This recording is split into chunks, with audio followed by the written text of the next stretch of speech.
तो प्रेम से बोलो, थोड़ी जोर से बोलो भैया सब लोग। एक बार हाथ उठा के बोलो, एक बार बच्चों के लिए बोलो, परिवार के लिए बोलो, पूरी कॉलोनी के लिए बोलो, पूरे नगर के लिए बोल दो, पूरी दुनिया के लिए बोल दो, आज पंडित जी के लिए भी बोल दो, हमारे लिए भी बोल दो, भैया लोगों के लिए भी बोलो। एक बार मुस्कुरा के बोलो। अम्मा तो नहीं मुस्कुरा रही, मुस्कुराओ मुस्कुराओ। गुरु जी मुस्कुरा नहीं सकती क्योंकि आज मैंने सुबह से कोलगेट नहीं किया। चलो प्रेम से बोलो राधे राधे। सभी आनंद से रहें, प्रेम से भगवान का प्रकट उत्सव मनाएंगे हम। तो कल कथा कहां पर ब्राह्म हुई थी परीक्षित जी?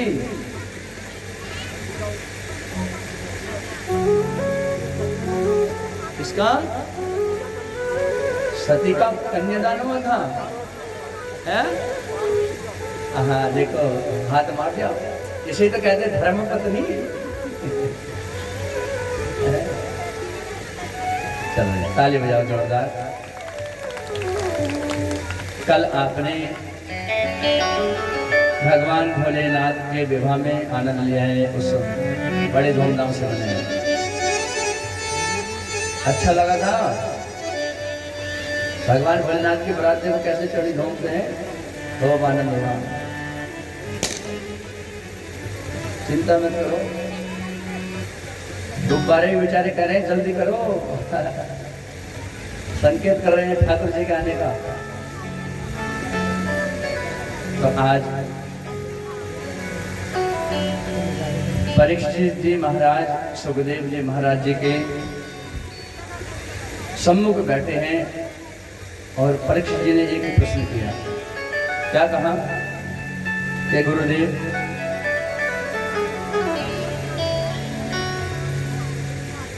अतः प्रत्यक्षामि संसिद्धिदम्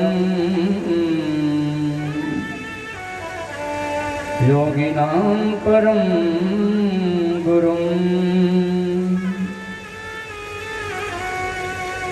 पुरुषस्य यत् कार्ये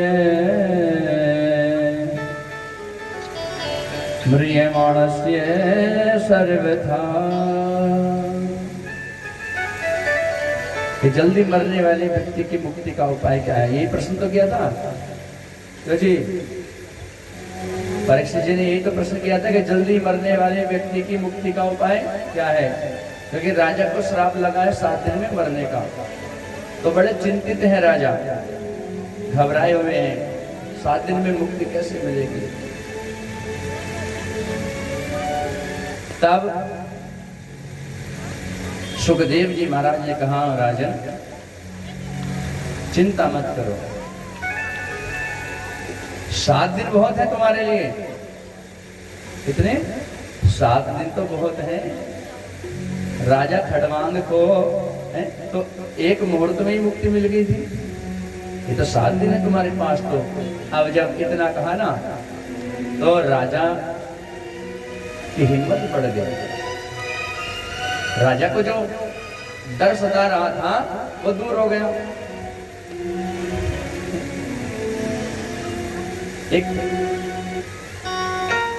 जैसे एक डॉक्टर होता है, अगर कोई बीमार मरीज है, गंभीर बीमारी से जूझ रहा है और डॉक्टर कह दे कि भैया बचने वाला नहीं है, तो बेचारा 10 दिन में मरने वाला 5 दिन में मर जाएगा। और डॉक्टर कहते चिंता मत करो भैया ठीक कर दूंगा, तो 2, 4, 10, 5 दिन तो जी जाएगा, है? चिंता मत करो। तो सुखदेव जी महाराज जी ने ऐसे ही तो किया। सुखदेव जी महाराज जी ने कहा, राजा चिंतित ना हो, 7 दिन है तुम्हारे पास, तो मुक्ति तो एक क्षण में मिल जाती है, एक घड़ी में मिल जाती है, और तुम्हारे पास 7 दिन है। और जब इतना कहा तो राजा बड़े खुश हुए। तो सुखदेव जी महाराज कहते हैं, परीक्षित सुनो, तुमने जो प्रश्न किया है ये प्रश्न अपने लिए नहीं किया, समस्त जगत के कल्याण के लिए प्रश्न किया है, सारे संसार का प्रश्न है ये। क्योंकि भैया सबको मरना है और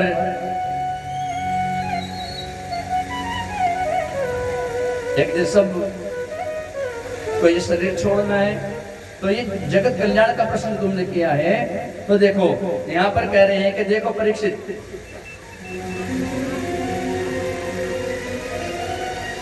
सतयुग में एक व्यक्ति की उम्र लाख वर्ष होती थी। कितनी? जोर से बोलो। लाख वर्ष। और जब त्रेता आया, सतयुग के बाद कौन सा आया? त्रेता युग। अब त्रेता जब आया तो क्या हुआ? एक शून्य कम हो गया। कितना? एक शून्य कम हो गया। तो त्रेता में आयु कितनी बची? 1 लाख में से एक शून्य कम कर दो। 1 लाख में से एक शून्य कम कर दो तो कितनी बची? 10,000 वर्ष। कितनी बची? 10,000। तो त्रेता आया तो एक शून्य कम हो गया, तो त्रेता में व्यक्ति की आयु कितनी हो गई? 10,000। और परीक्षित जब द्वापर आया ना, तो द्वापर में एक जीरो और कम हो गया, तो कितनी आयु? 1,000 वर्ष। अच्छा, और पता है जब कलयुग आया तो कलयुग में एक जीरो और खत्म हो गया, एक शून्य और कम हो गया। अब जब कलयुग आया तो एक शून्य और कम हो गया, तो कलयुग में कितनी आयु बची? 100 वर्ष। अब देखो 100 वर्ष की आयु हमें मिली है।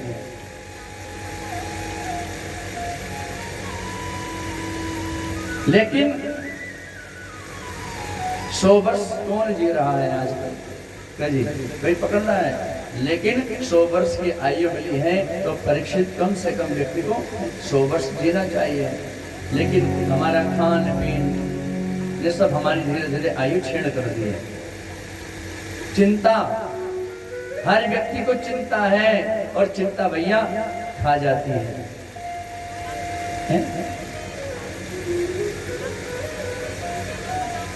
आजकल तो भैया 3-3, 4-4 साल के बच्चों को चश्मे लग रहे हैं नजर के।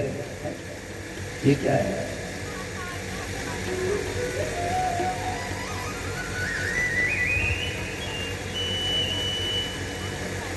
जवानी में बच्चों के बाल सफेद हो जाते हैं, जवानी में नहीं पकड़ते, पहले ही बाल सफेद होने लगते हैं। ये क्या है? इसलिए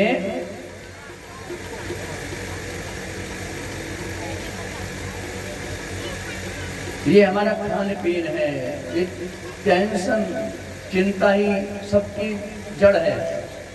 30 वर्ष का व्यक्ति होता है, 30 वर्ष का भी नहीं होता है, किसी को शुगर है, किसी को कुछ है, हर व्यक्ति पीड़ित है किसी न किसी चीज से। लेकिन सुखदेव जी कहते हैं वेद की ओर से कलयुग में व्यक्ति की जो उम्र 100 वर्ष निर्धारित की गई है, तो कलयुग में व्यक्ति को कम से कम 100 वर्ष जीना चाहिए। लेकिन 100 वर्ष का आदमी लाखों में एक मिलेगा। अब देखो परीक्षित, 100 वर्ष की आयु मिली है हमें, तो 50 वर्ष की तो दिन हो गए, 50 वर्ष के रात। तो जी 100 वर्ष में 50 वर्ष की तो दिन हो गई और 50 वर्ष की रात हो गई। तो 50 वर्ष तो व्यक्ति ने सोने में निकाल दिए। तो जी 50 वर्ष तो सोने में निकल गए। जब 50 वर्ष के दिन हो गए या 50 वर्ष की रात, तो 50 वर्ष तो सोने में निकल गए।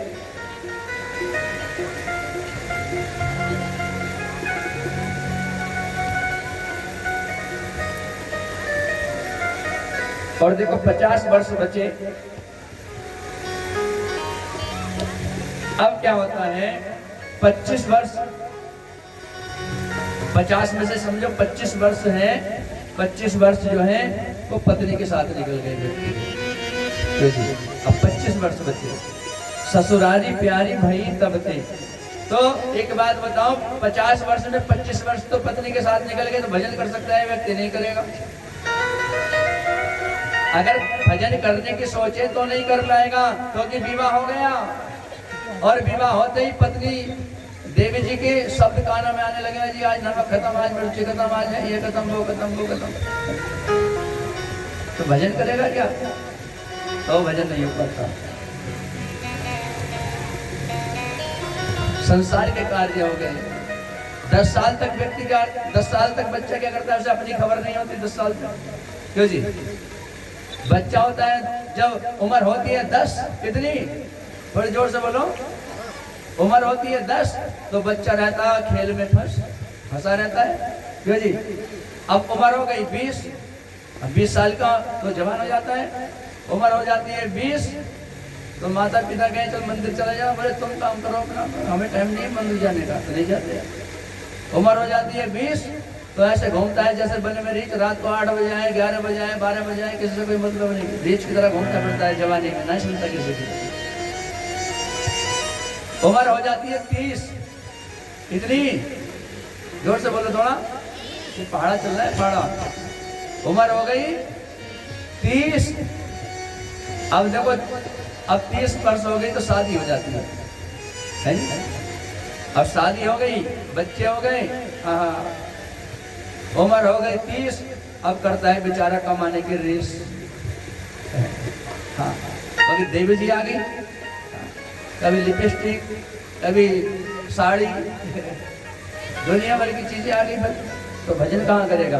उम्र हो जाती है 40, व्यक्ति कहता है कि करूँगा बुढ़ापे में कर लूंगा। उम्र हो गई 40, फिर तो ऐसे हो गया जैसे बैल हालिस। अब तुम समझो ना समझो, अब बैल हालिस कैसा होता है, बेचारा गाड़ी से छोटा, जुए से छोटा है, गाड़ी में चल इधर को चल इधर को। 40 साल में तो फिर आदमी कमाने की धुन नहीं करता है, कमाई में लगा रहता है। अब हाथ पैर तक के उम्र हो गई 50, कितनी, 50, बेटों की शादी कर दी, बहू घर में आ गई। अब जैसे जैसे परिवार बढ़ता रहता है, अब परिवार का जो मुखिया है, जिसने घर बनाया है तुम्हारे लिए सुंदर, तुम्हें पाला पोसा बड़ा किया, देखो अब क्या होता है, घर बढ़ता रहता है। उम्र होती है 50, वही बेचारा अब देखता है रोटी की आस है।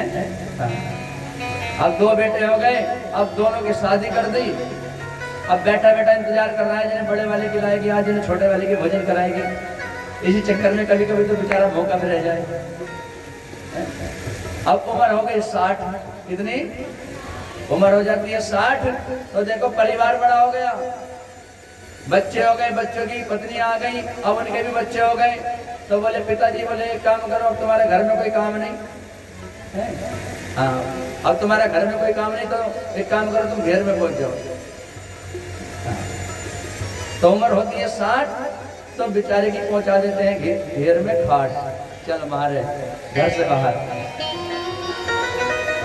उम्र होती है 70 तो वहीं पड़ा उड़ाता रहता है तितर से, तितर कोई सुनता भी नहीं है। उम्र हो जाती है 80 तो महाराज फिर तो वहीं हो जाती है उसकी खस्सी, ना हिले ना डोले, टूटी फूटी खाट में वहीं पड़ा बस अपना समय काटता रहता है। ये हालत है व्यक्ति की। इसलिए परीक्षित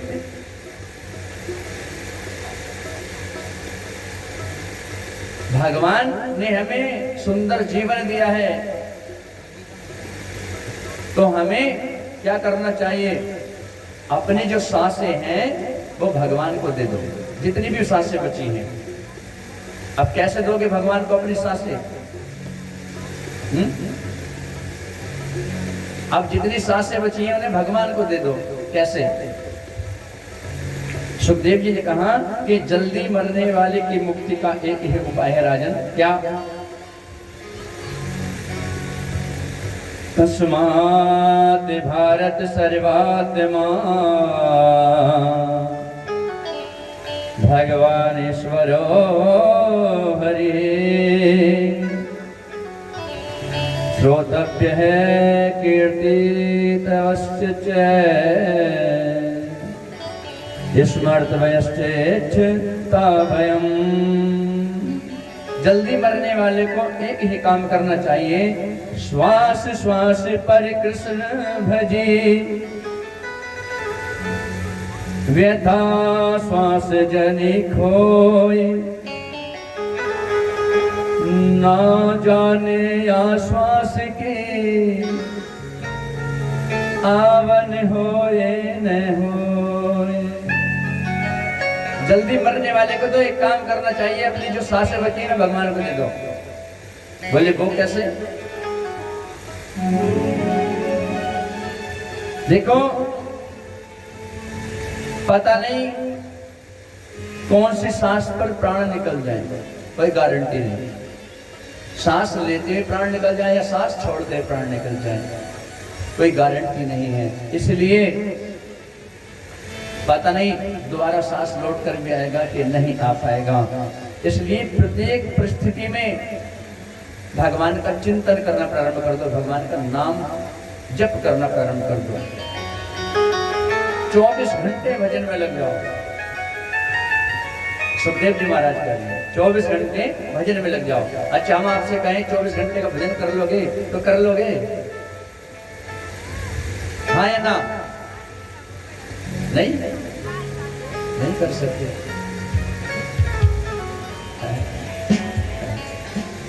24 घंटे का भजन करने के लिए बता रहे हैं कि 24 घंटे का भजन करो। पता नहीं भैया कौन से सांस पे प्राण निकल जाए और वो सांस बेकार चली गई तो क्या होगा? फिर तो आपको कहाँ इस 84 के चक्कर में जाना पड़ेगा और प्राण निकल, जिस श्वास पर भगवान का नाम आ जाए और हमारे प्राण निकल जाए तो हमारी मृत्यु सुधर गई। तो इसलिए तो परीक्षित बोले महाराज ऐसे कौन कर सकता है 24 घंटे भजन में लग जाओ? भाई भोजन पानी भी करना है, सब काम करना है, क्यों जी?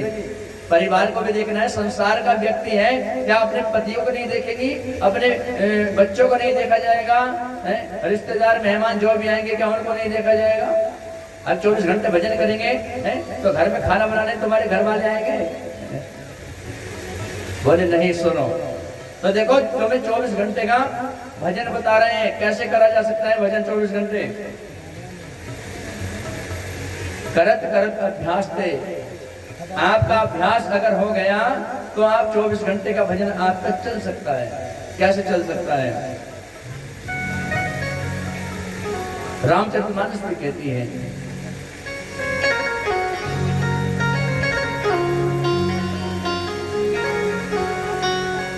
कर से करम करे हो विधि नाना, कर से करम करे हो विधि नाना, कर से करम करे हो विधि नाना, करम करे हो विधि नाना, मन राखे हो जहाँ कृपा निधाना, मन राखे हो जहाँ कृपा निधाना, मन राखे हो जहाँ कृपा निधाना, मन राखे हो जहाँ कृपा निधाना, कर से कर्म करो विधि नाना, मन राखो जहाँ कृपा निधाना। बहुत साधारण तरीका बता रहे हैं भजन करने का 24 घंटे का। कर क्या बोलते हैं? कर किसको बोलते हैं? कर कर बोलते हैं हाथों को। कर माने हाथ। तो कर से कर्म करो विधि नाना, मन राखो जहाँ कृपा निधाना। मन कहने का भाव ये है, सुखदेव जी महाराज कह रहे हैं कि सुनो परीक्षित, व्यक्ति को क्या करना चाहिए? कर से कर्म, कर बोलते हैं हाथ, हाथों से काम करो। काम तो हाथों से कर रहे हो, लेकिन ध्यान किसका होना चाहिए? भगवान का। जैसे अब प्रातःकाल उठती हो, मैया आप सुनो पहले, जब प्रातःकाल आप उठती हो तो झाड़ू लगाते हैं घर में, है झाड़ू लगाते हैं। बहुत साधारण तरीका बता रहे हैं। झाड़ू ने हाथ में जब झाड़ू आ गई तो क्या करना है? तुम्हें झाड़ू लगा रहे हो तो आपको भजन की बता रहे हैं कैसे आपको जीवन का अपनी हर सांस 24 घंटे का भजन कैसे कर सकती हैं। 24 घंटे का भजन करने के लिए आप जो भी कार्य कर रहे हैं वो भगवान को सौंप करके करो कि हम भगवान का कार्य कर रहे हैं। कैसे? अब देखो, जैसे आप झाड़ू लगा रही हो, झाड़ू हाथ में उठाई, संजय भैया झाड़ू हाथ में उठाई, और झाड़ू जब लगा रहे हो तो क्या करना है? झाड़ू लगाते लगाते कुछ नहीं, ऐसे भाव बनाना झाड़ू लगाते हुए कि हम अपने आंगन को साफ कर रहे हैं क्योंकि हमारे ठाकुर जी नहीं है। हम झाड़ू लगा रहे हैं अपने घर में, ठाकुर जी को बुलाने के लिए अपना आंगन साफ कर रहे हैं, और झाड़ू लगाते लगाते क्या करना है?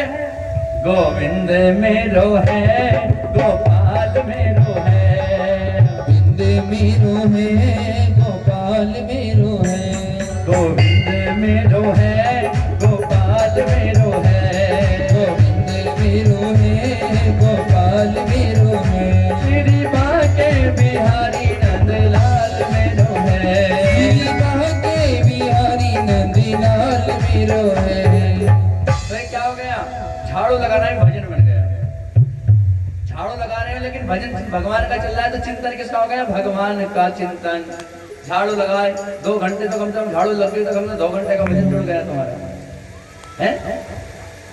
ऐसे ही जो भी कार्य आप करें, समझो अगर भोजन बना रहे हैं, मैया तुम सुन लो, पोते को नवा रही हो, समझो पोते को, तो समझो अपने कन्हैया को नवा रही हो। बताए अच्छे से स्नान कराओ, जैसे प्रातःकाल करते हैं तो स्वरूप समझो भगवान कि मैं तो अपने ठाकुर जी को स्नान करा रही हूँ, और पौधों को निलाते निलाते सावन लगाओ तो गोविंद मेरो है, गोपाल मेरो है, सावन लगा रही हूँ तो भगवान का ध्यान, जल से स्नान करा रहे तो ठाकुर जी का ध्यान करके करो। दूसरा, अगर आप भोजन बना रही हैं तो भोजन बनाते हुए किसका चिंतन करें? भगवान का।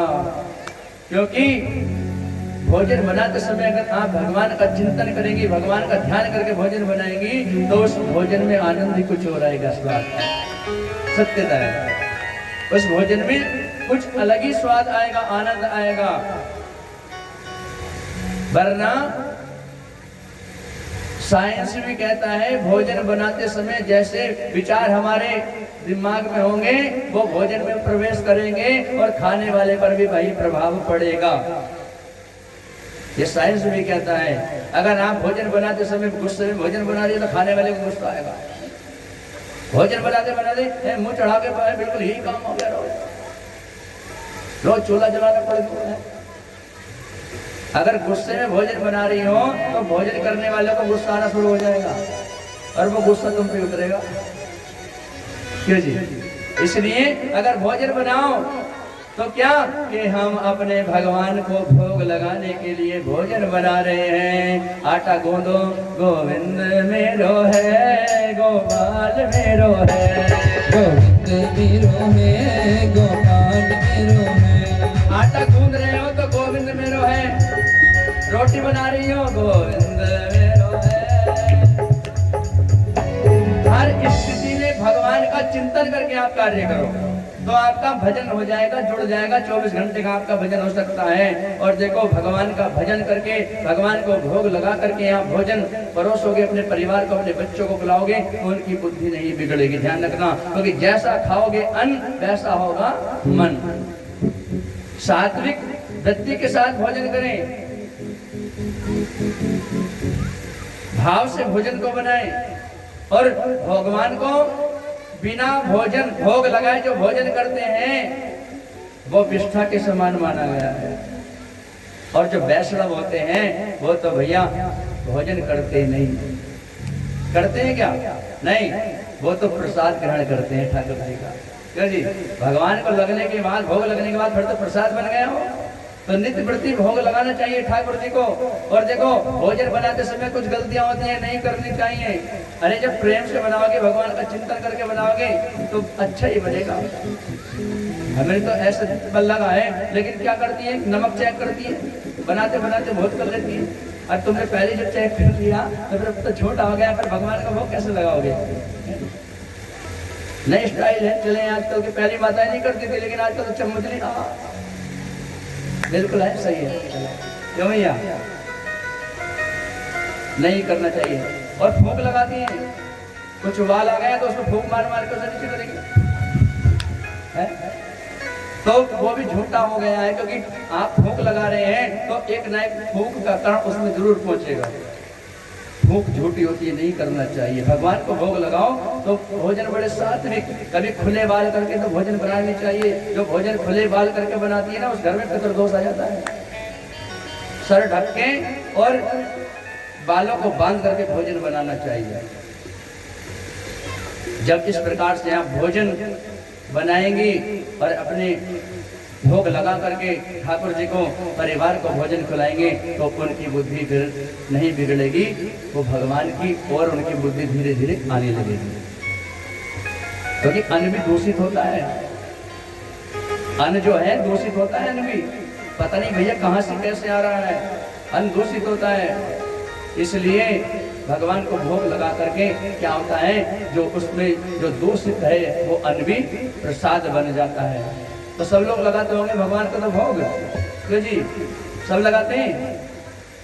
और देखो भगवान को भोग ऐसा वैसा मत लगाना बिल्कुल भी, कभी तड़का मार मार के साथ में भोजन बनाए बिल्कुल।